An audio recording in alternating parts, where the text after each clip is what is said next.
You know what's absolutely wild, and it's gonna sound like blasphemy?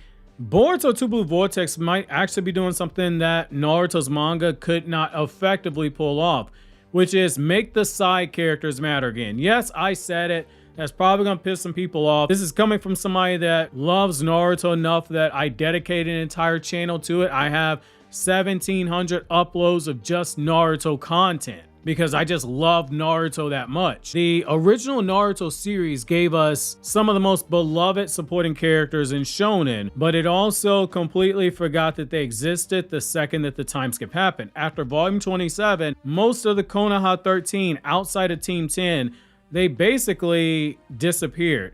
Unless your name was Naruto, Sasuke, Sakura to a degree Sai, then chances are you didn't get much development in the manga outside of a moment here or there. The sad part is that Kishimoto had this massive sandbox of potential, but the manga rarely gave spotlight to anyone who was not directly linked to the Akatsuki or Team 7. It got so bad that the anime had to step in and rescue these characters through filler arcs. Boruto 2 Blue Vortex so far hasn't had to rely on that. Obviously there's no anime, but that's a good thing. This new era is doing something that the original series never properly balanced. It's raising the value of the side characters in real time without breaking the story's pacing and without cheap power-ups that insult the legacy that Naruto had. And it's absolutely time. So join me in today's newest Naruto Explained video where your OBC, your original Boruto chief, breaks down why Boruto 2 Blue Vortex hasn't done a bad job with the side cast. Also, don't forget to subscribe and check out content from my Anime Explained channel where I discuss other anime and manga besides Naruto, and my Everything One Piece Explained channel where I only discuss One Piece and blind react to chapters, chapter by chapter from chapter 1 up to the most recent. Both will be linked in the description box for anyone curious. So we got to start with the Naruto problem, as I call it, when the spotlight got too small. So that's the biggest elephant in the room. Naruto's biggest post-time skip flaw in the manga, which, as a reminder, I'm a manga fan of Naruto. I will be the first to tell you, I have not seen every filler episode, and I honestly have no intention of watching every filler episode. I do not particularly care for both Naruto anime. Naruto's main flaw in the manga wasn't its story. It wasn't even its world building. In my opinion, it was how it sidelined some of the characters. Once the Akatsuki really came into play, I believe a valid critique is that Naruto's focus began to narrow down more. Sure, we got the Akatsuki suppression arc where Shikamaru got one of the best revenge arcs in modern shonen at the time. Training with his mind via shogi, alone working through his grief, which that scene with his father was never in the manga itself, and with his body when he was training with Asuma's chakra blades, and he kept Asuma's lighter. That's something that the anime changed. He mapped out how to kill Hidan and Kakuzu. That was peak character writing. Even with someone like Hinata, you had a great moment where she was able to save Naruto from pain briefly. But really, outside of that, it's pretty much crickets. Kiba, even Hinata to a degree, Shino, Rock Lee, Neji, they all just showed up in the Fourth Great Ninja War, and suddenly they were at a point where we could realistically put them in the back end of the elite Jonin tier. But we never saw how they got there. They just showed up overpowered. And Choji, don't get me started on Choji. Choji got super overpowered in the war. It was like the story just assumed that we fill in the blanks ourselves. Like, oh yeah, they trained, they probably did some push-ups and some sit-ups, and they drank their ninja protein shakes, and that's totally fine. Except the problem is, it was not fine, because that's not storytelling. That's skipping character arcs entirely. Naruto was a story that dealt with a lot of growth through struggle, and we got to see certain characters evolve through the struggle. It's part of why that Shinobi always endured tagline was so special. But with the side characters, the ones who in Naruto Part 1 early on, some of them were used to teach some of those lessons, they kind of got lost in the shuffle. I love Naruto. It's a top 5 manga for me, but I do feel like that was one of the shortcomings. Again, I don't give a damn what happened in the anime. If I have to watch anime stuff in order to fill in the blank, I'm not going to be happy, because good manga don't need to rely on the anime. Now, for Naruto's defense, you can sit down and read the manga from cover to cover and not feel like you need to cut the anime on for anything. God knows I don't watch the anime version of Naruto unless it's for a video and I need to research something. So that brings me to what Boruto 2 Blue Vortex is doing right. Boruto 2 Blue Vortex, in my opinion, has learned from that mistake, and I think a large part of it comes down to the fact that Boruto's illustrator and main writer, Mikio Ikimoto, is on record saying that he preferred Naruto Part 1 to Naruto Part 2, and I am in that camp with him. Part 2 has a whole lot more peaks, but I can sit down and read the first 27 volumes of Naruto and do it in one day and not get bored. With Naruto Part 2, I have to take breaks depending on what part of the story we're in. Not just because of the length, but there are times where I do feel like Naruto's story at times did drag, and there are always Part 2 moments. See, what Ikimoto's done, he's actually kind of gone old school. He's used some of the oldest shonen tools in the book, the time skip, but he did it with the twist that even his idol, the man that he called his eternal sensei, Akira Toriyama, would have smiled at. See, Akira Toriyama was famous for his power leap storytelling. It's something that even in early Dragon Ball, before Raditz ever showed up, we saw that happen. So, for instance, in later Dragon Ball, Piccolo, 1 minute he's fighting against Frieza, he's below third form Frieza, and then in the very next arc, he's trading blows with characters that are Super Saiyan killers, and he is fighting relative to these Super Saiyans themselves. But somehow it worked because we knew, oh, okay, he trained with Goku during the time skip, so you just accept it because everyone was chasing these Super Saiyan killers in Cyborg 17 and 18. But Boruto, while it did do the same thing, it's doing it smarter, and it's doing it in a way that reminds me of what My Hero Academia did. We didn't just come back from the time skip and everyone just randomly got God tier. Instead, we're being shown with certain characters how they got there bit by bit, and with other characters, when you piece together the lore itself and understand how characters like Sarada, their Kekkei Genkai works, and how strong they were in Boruto Part 1, a lot stronger than people give credit for. The leaps in powers, they make sense. Like, for instance, when you see Sarada, before she consciously awakened her Mangekyo's Sharingan, her growth coming out of the time skip, it was telegraphed. We see moments of it with her speed and her precision, her confidence. There were signs there well before she completely obliterated a beyond Jigen level threat. It didn't feel like plot armor. Instead, it felt like payoff if you paid attention. Then you had Mitsuki and he's sparring with Boruto, and that wasn't a full throwaway fight. It's established that even in base, Boruto is a threat that is beyond Jigen, but even though Boruto was suppressed in that fight, he did get put in a position where he had to use ninjutsu to cancel out some of Mitsuki's attacks. Even though Mitsuki was only fighting a suppressed Boruto, it's important to realize how strong a suppressed base Boruto is. We were getting hints. Himawari, who could have easily been regulated to a background character like her Aunt Hanabi is in the manga, where we've never even seen her, she's been getting her own mentor arc. She's training directly under Kurama himself, something that even Naruto didn't get the benefit from. And before that, we saw her training with Team 10, laying the groundwork for her future growth instead of just handing her power on a silver platter. We don't have some random old man coming down to touch Himawari the way that the Sage's Six Paths did for Naruto and Sasuke. Though they did have growth before that, you get the point of what I'm saying. Even Inojin, someone who before this was not worth much of shit in the manga, is now being refined under Kashin Koji's 10 Directions Shinjutsu, literally being taught how to wield a jutsu that he invented in another timeline. In my opinion, that is good writing because it gives you a shortcut to progress the characters without undermining effort. This is not some magic buff. It's just knowledge being applied. It is easier to be taught something than to make something from scratch. They still have to work for their power. They just get to skip the inefficient trial and error part. And because they're not eternal crayon eaters the way that Naruto was, they're learning things even faster. And it's because, unlike Naruto, these are characters that understood the basics of things.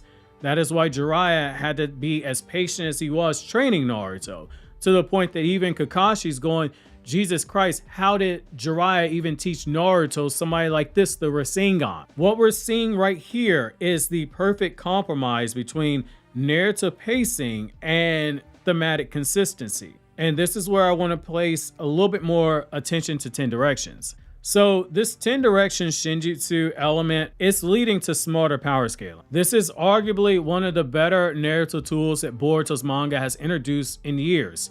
It gives side characters a credible way to close the gap between themselves and the god tier monsters running around without breaking the story's logic. They don't have to get strong enough to be able to go blow for blow with some of these characters. We're not going to see Inojin going high diff with somebody like Jura. That's not going to happen. They just need to get strong enough where they have jutsu, when used in specific situations, allow them to assist. That's what you want out of a credible side character. It's not a free power-up, it's a system.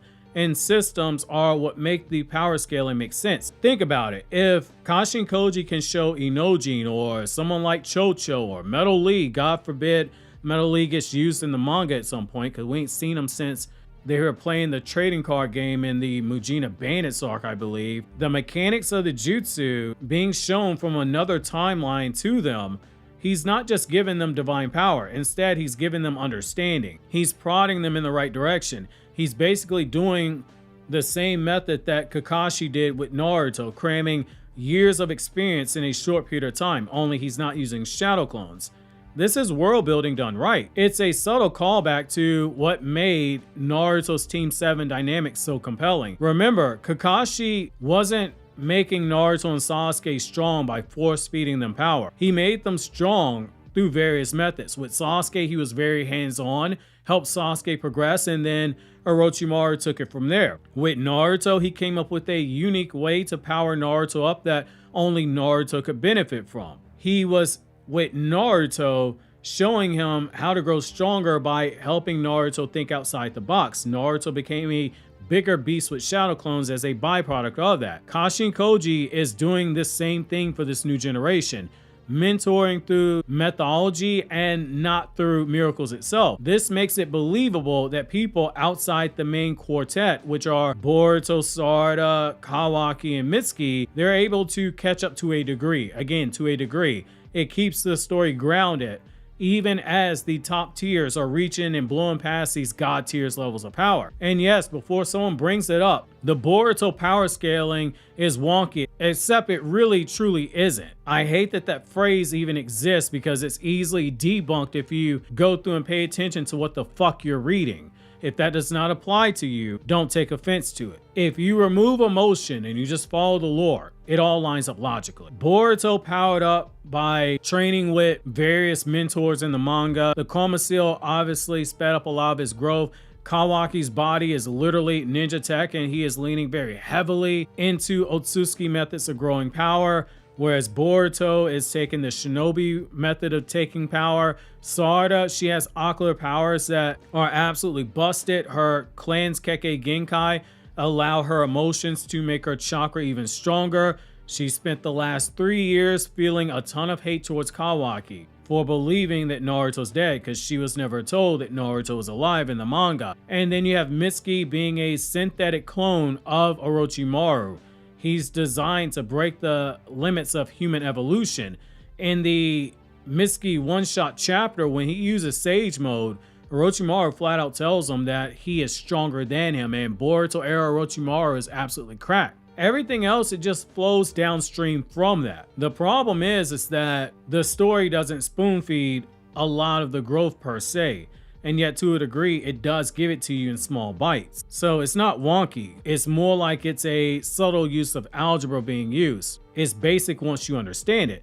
And this now brings me to Boruto implementing something that, if you've ever been in any writing workshop or you've ever talked to any authors or anything like that, you'll hear this phrase a lot, which is show, don't tell.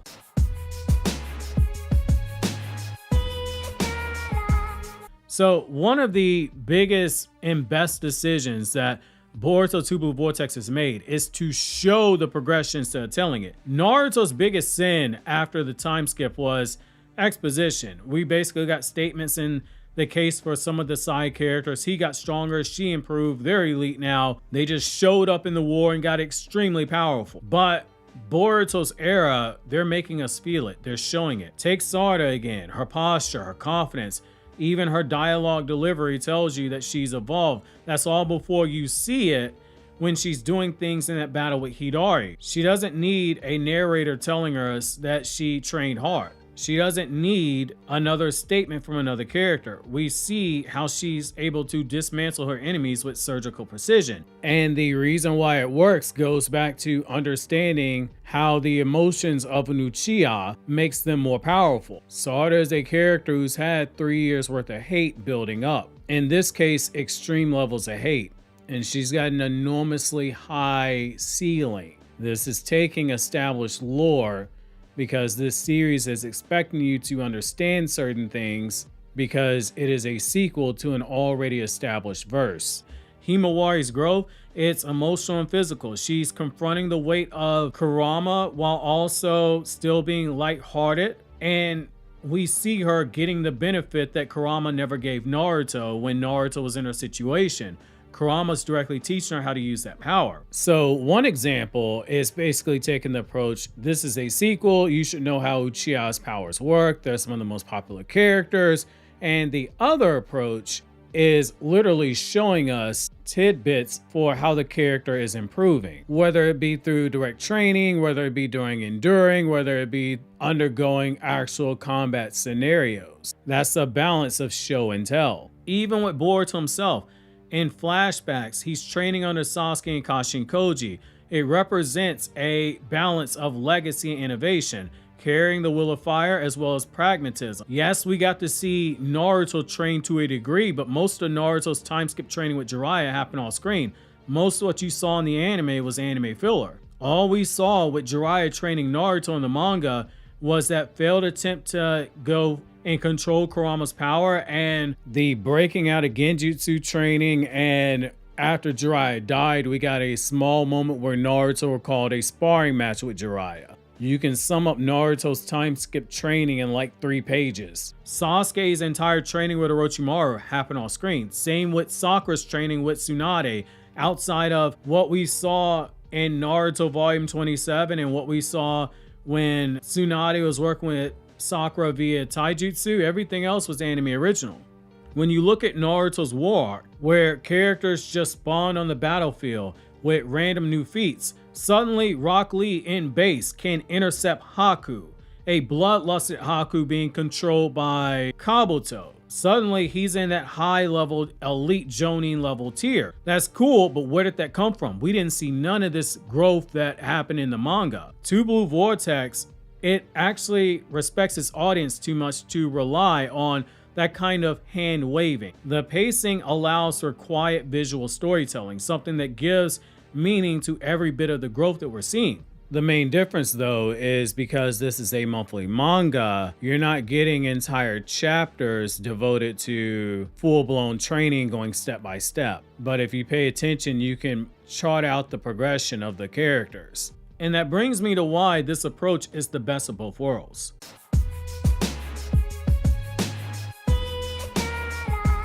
What makes all this work so beautifully is that Boruto 2 Blue Vortex, it in so many ways bridges the philosophies of both Naruto and Dragon Ball, its 2 biggest inspirations.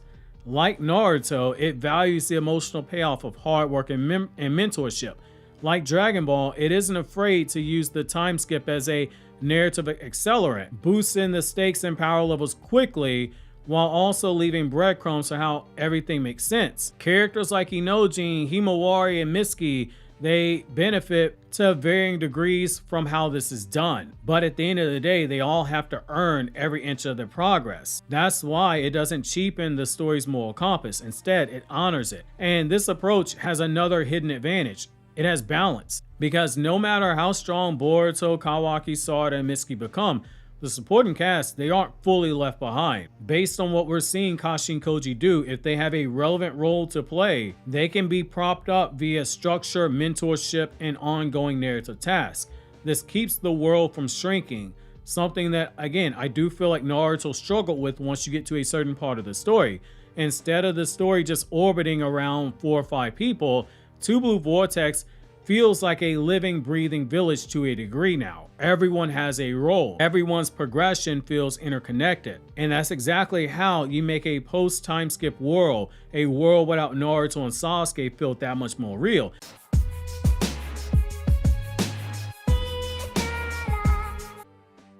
We are now in an era where it is life after Naruto. The world thinks that Naruto's dead. We are seeing the next generation that Naruto bet on being able to step up and fill the void, to prove Naruto right, the same way that Naruto proves Tsunade right.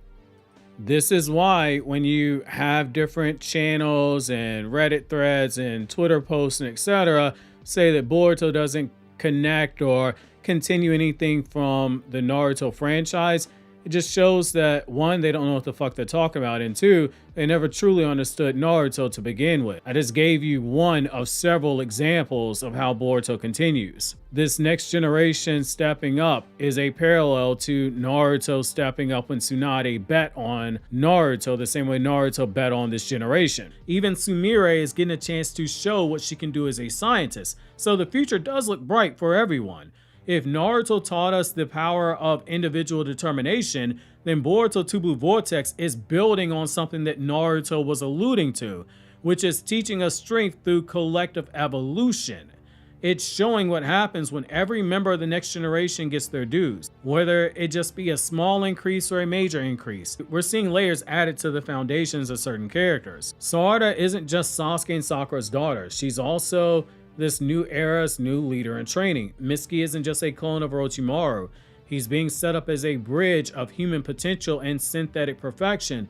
Himawari isn't some cute, adorable little sister. She's inheriting the burden of having a Biju, but she is also overcoming everything in her own way. Even with Inojin and Chocho and the rest of the Konoha kids, they're getting opportunities very slowly to step up. We see it with Inojin, we'll probably see it with Shikadai and Chocho. We don't need filler arcs, we don't need lazy dialogue. Instead, we're getting breadcrumbs dropped into the story. Again, this is not me slandering Naruto, it's an incredible series. Again, it's a top 5 for me. If I did not love Naruto, I couldn't do 1,700 uploads of just Naruto content if I did not love this series. And when you include my original channel, KRYPTONIAN SAIYAN, which is now rebranded as Anime Explained, all those Naruto videos are private, I couldn't have done from 2015 to 2018 4 Naruto videos a week if I did not love the series. But just because I love something doesn't mean I can't criticize it. Or in this case, take issues with a few, I would argue, minor things, depending on what you value when you read manga. Boruto 2 Blue Vortex is finally letting the world live up to some of the potential, in my opinion. So yes, I think that the story's done a good job with the side characters, but if you disagree, let me know down in the comment section below and stick to the manga only.